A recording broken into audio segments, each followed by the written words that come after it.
Okay, right. We're back again. We had to move our spot because once again the internet connection was very bad inside. Hopefully things will be better. Right now we are on the street, right in between the campus and สนามหลวง And let's go back to Ang. Last we left off, we were discussing your life. You are elite. Your life is wonderful.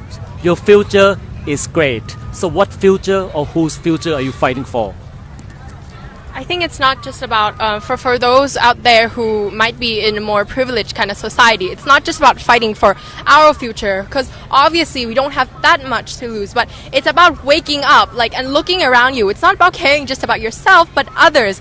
It's about knowing that your choices in the future. Because of course, many of my friends have parents that are very wealthy, that own large corporations, that influence the Thailand's economy, Thailand's GDP. And if we open our eyes and start to give a crap about these things, it's not just our future, but it's the future of everyone else, of the working class, of the lower income classes. And it's very important to know that no matter how privileged you are, how elite you are, you have the power to change that. And we have to burst out this bubble of privilege, of not giving a crap, of thinking that, this doesn't affect us, because although it may not affect you directly, it affects the lives of so many more people. It affects lives of 1,000, 10,000 of other Thais who are in the working class or low income class. And just you coming out to speak about it or voting in the next 10 years when you're 18 can impact so much, have much more impact than you think.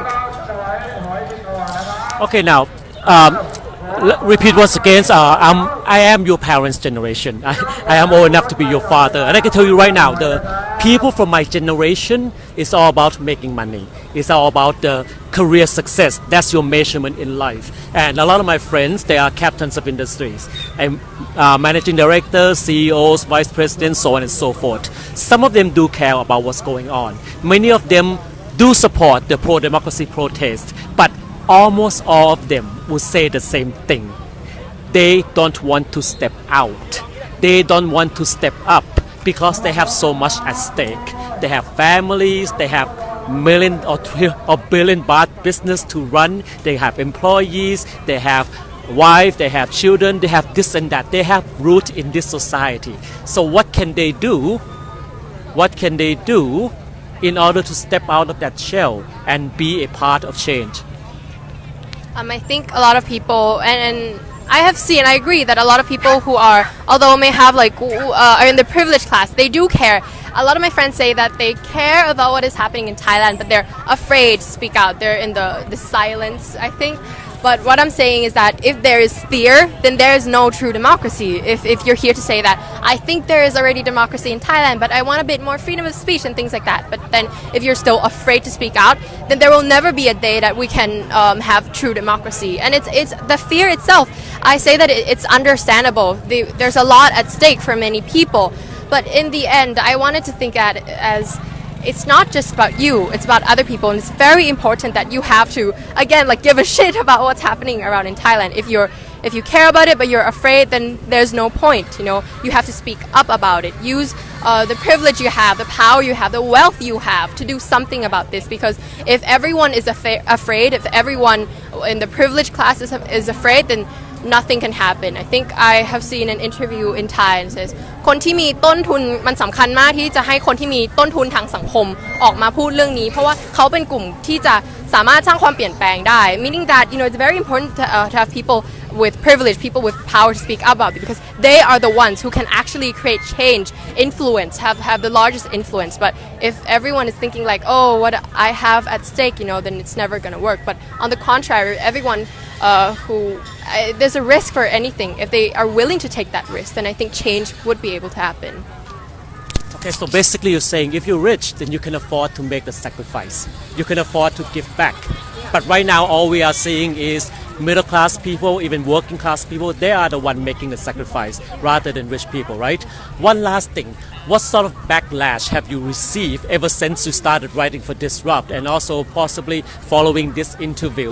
I have heard horrible stories about the things people have said about you. You betray your class, you betray your peers. What kind of an elite are you? What kind of an ungrateful child are you? Can you talk about that a little bit? Yes, I guess not just a little bit, because there's a lot of backlash. Let them hear it. Let them have it. I think it didn't just start with when I wrote with Disrupt. I think the big one started there, but even before that, I was an advocate for a lot of social issues here in Thailand with my page and all of that. But once I came out to speak, especially about the international school student community or the community of the privileged kids, the backlash I got was that one of the craziest ones were that this person has texted me on Instagram and said that, we're from international school, right? We don't really have to care about this because it doesn't really affect us. And I was speechless. This is what I'm talking about, that the fact that people don't give a crap about things that is happening outside of their lives. And another backlash that I was receiving is that, yes, the ungrateful part. A lot of people say, you have the money, you have the power, your family has the wealth, just take it, shut up, and leave this problem to deal with the people who are suffering at, what is happening right now. And I think, again, I am speechless in the apathy. And I think another one is a lot of the school environment myself that I have been experiencing. Definitely my school is a more conservative school in terms of the faculty and especially my friends. I have a lot of very close friends in my school, but once it comes to politics, we have a line that, a thing that I say that I don't talk about politics with my friend because one, either they're ignorant or two, they completely disagree with what I am fighting for. Some of them even go far to say that we already have freedom of speech here in Thailand. And I think also on Twitter, I think people are just saying that, กระแดะก็มีกินแล้วจะออกมาพูดทำไม and things like that. And another girl texted me and said that, we're actually not privileged because I don't own a Gucci bag. And I'm just like, so that's your measurement of privilege, brand names, which I completely disagree with, but a lot of not just like horrendous things being said at me, but a lot of crazy things too, which kind of reflected to why I'm speaking about this, why I decided to write more about it. But I guess to some or to many friends that are still at my school or to the teachers still at my school, they still don't agree with what I am fighting with, and I've been constantly still getting a lot of backlash. But I guess, if there's people who are going to support me, there's definitely people who are going to hate me, so I guess. Well, okay, that's one example of the future of Thailand, which makes me feel better about things. Thank you, Ang Ang. We'll continue finding people at the protest to interviews, to hear different opinions, so on and so forth. Right now, we're going to take a break. We will be back soon. Thank you.